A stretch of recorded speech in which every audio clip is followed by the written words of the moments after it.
આદિવાસીઓ એ સરદાર વલ્લભભાઈ પટેલના જીવનમાંથી પ્રેરણા લે એટલે એકતા પરેડનો કાર્યક્રમ યોજાયો. આ એકતા પરેડનો કાર્યક્રમ લાલ કિલ્લામાં જે દિલ્હીમાં થાય એવા પ્રકારનો કાર્યક્રમ થયો. જેવું તેવું નહીં, વરસાદ હતો, વરસાદની વચ્ચે પણ આ કાર્યક્રમ થયો. જોનારા લોકોને રેનકોટની વ્યવસ્થા કરી, લોકોને તકલીફ ના થાય.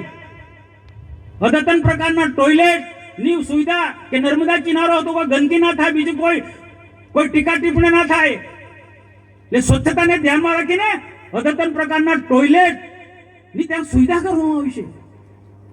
દૂર દૂરથી અલગ અલગ પ્રાંતમાંથી, રાજ્યમાંથી, કર્ણાટક, આંધ્રપ્રદેશ થી માંડી, ઓરિસ્સા થી માંડીને, છત્તીસગઢ થી માંડીને, રાજસ્થાન, મધ્યપ્રદેશ, મહારાષ્ટ્રથી અલગ અલગ અલગ આખા દેશના અલગ અલગ રાજ્યોમાંથી લોકો આવ્યા હતા. અલગ અલગ કૃત્યો લઈને આવ્યા હતા. મિલિટરીના જવાનો આવ્યા હતા, પોલીસના જવાનો આવ્યા. એની પરેડ તમે જો, એકતા પરેડ આખા દેશે નોંધ લીધી છે. વિશ્વના લોકો એની નોંધ લીધી છે એકતા પરેડની. ના આપણે એની ટીકા ટિપ્પણી કરી. ભાઈ આટલો મોટો કાર્યક્રમ થાય એટલે સ્વાભાવિક છે ખર્ચ થાય. થવાનો ખર્ચ. દેશના પ્રધાનમંત્રી નહીં, કોઈ પણ ભૂતકાળના આવા કાર્યક્રમો તમે જોજો ભાઈ. બિરસા મુંડા એ પછી એકતા પરેડના કાર્યક્રમ 15 જ દિવસની અંદર ડેડિયાપાડા બિરસા મુંડા ભગવાનનો જન્મદિવસ ઉજવવાનો નિર્ણય કર્યો. અમે કહ્યું હતું મોદી સાહેબને, સાહેબ બિરસા મુંડાનો જન્મદિવસ તમે બીજા અલગ અલગ સ્ટેટની વાત થતી, તમે કહ્યો સાહેબ બિરસા મુંડાનો જન્મદિવસ ડેડિયાપાડામાં ઉજવો, દેવમોંગરાના સાનિધ્યમાં ઉજવો. જે દેવમોંગરા જે છે આદિવાસીની કુળદેવી છે. ગુજરાત, મહારાષ્ટ્ર, મધ્યપ્રદેશ, રાજસ્થાન અલગ અલગ સ્ટેટના લોકો ત્યાં દર્શન માટે આવશે.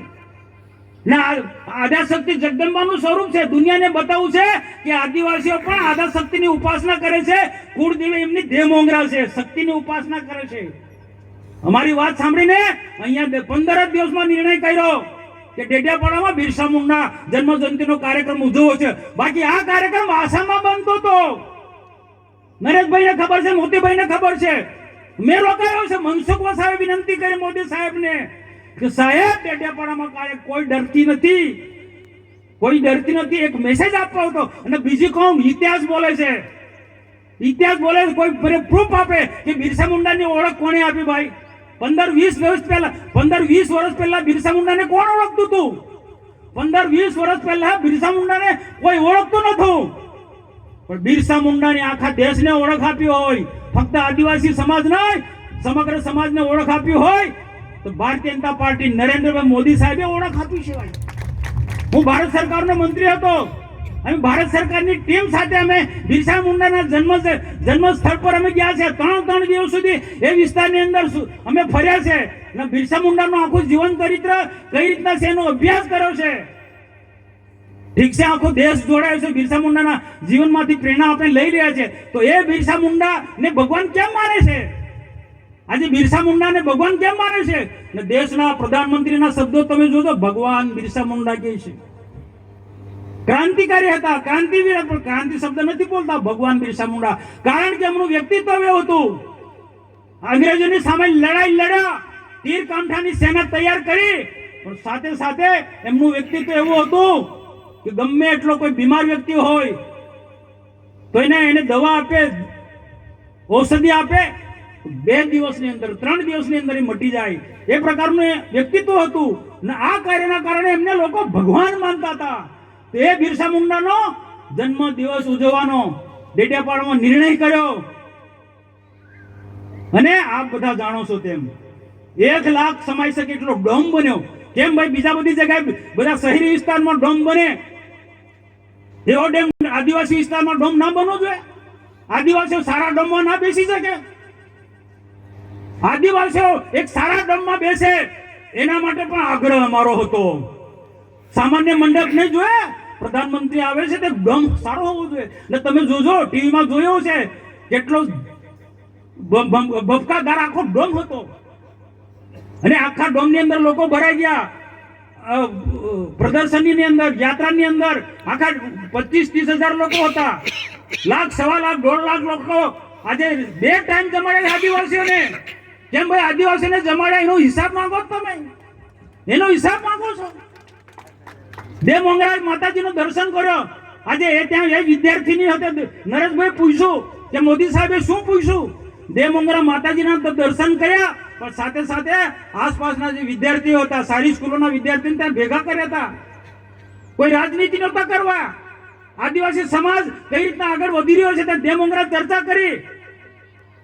એવા સ્ટુડન્ટો સાથે અમે વાર્તાલાપ કર્યા કે મોદી સાહેબે શું બન્યું, તો મોદી સાહેબે શું કે આદિવાસી સમાજ માટે સરકાર અમે આટલું બધું ખર્ચ કર્યા છે, આટલી સારી સારી સુવિધા, સારા બિલ્ડિંગો બનાવે, તમે શું બનવાના છો? તો દીકરીઓ કીધું અમે આઈએસ અધિકારી બનીશું, અમે ડોક્ટર બનીશું. એટલે એ દેવમોગરા ત્યાં ગયા, ત્યાં પણ ત્રણ હેલિપેડ બન્યા. સ્વાભાવિક છે, પ્રધાનમંત્રી છે ભાઈ, સન્માનીય નેતા છે, એના માટે હેલિપેડ બને. એ રીતના ડેડિયાપાડામાં હેલિપેડ બન્યા ત્રણ. ને લોકોને લાવવા માટે કામ આદિવાસીને ટેમ્પા એક્ટમાં લઈ જાય. અમે આગ્રહ રાખ્યો છે, ટેમ્પાની વ્યવસ્થા અમે ના પાડી દીધી. ટેમ્પા ને બસ મૂકો, મારા આદિવાસીઓ માટે પણ બસની સુવિધા કરો. અને આદિવાસીઓને અહીંયા એટલે કોઈ ભાજપના આટલા કાર્યકર્તા નહોતા. સરકારી વહીવટી તંત્રને કીધું ગામમાં જે પણ લોકો હોય બિરસા મુંડાના જીવનમાંથી જેને પ્રેરણા લેવી હોય એવા લોકોને લઈ આવ્યો. ને એવા લોકો અહીંયા આવ્યા છે ડેડિયાપાડામાં. એવા લોકો જે બિરસા મુંડાની ઓળખ આપી મોદી સાહેબે. ને આવનારા દિવસોમાં બિરસા મુંડાએ શું કીધું? આદિવાસીનો સાચો વિકાસ કરવો હોય, અંગ્રેજોની સામે લડતા એમને એવું કહ્યું છે. આ વાત બધા લોકો શીખવાની છે. અંગ્રેજીની સામે લડ્યા પૂરી તાકાતથી, ભીલ સેના, તીરકામઠાવાળી સેના, પણ સાથે સાથે એમને એવું કહ્યું છે આદિવાસીનો સાચો વિકાસ 25 વર્ષની વયે એ વખતે દેશ આઝાદ પણ નહોતો થયો, એ વખતે બિરસા મુંડાએ એવું કહ્યું હતું કે દેશ તો આઝાદ થશે પણ આદિવાસી સાચો વિકાસ કરવો હશે તો કેટલાક કુરિવાજો છે, કેટલીક અંધશ્રદ્ધાઓ છે, કેટલાક વ્યસનો છે, એ ત્યજવા પડશે અને સારું શિક્ષણ લેવું પડશે, ગુણવત્તાવાળું શિક્ષણ લેવું પડશે. અંગ્રેજી શિક્ષણની હિમાયત કરી હતી અમને. એ બેઝ પર આજે ભારતીય જનતા પાર્ટીની સરકાર, રાજ્ય સરકાર ને ભારત સરકાર આગળ વધી રહી છે. બિરસા મુંડાએ કહ્યું છે શિક્ષણ પર ભાર મૂક્યો છે. આદિવાસીનો ત્યારે જ વિકાસ થવાનો છે.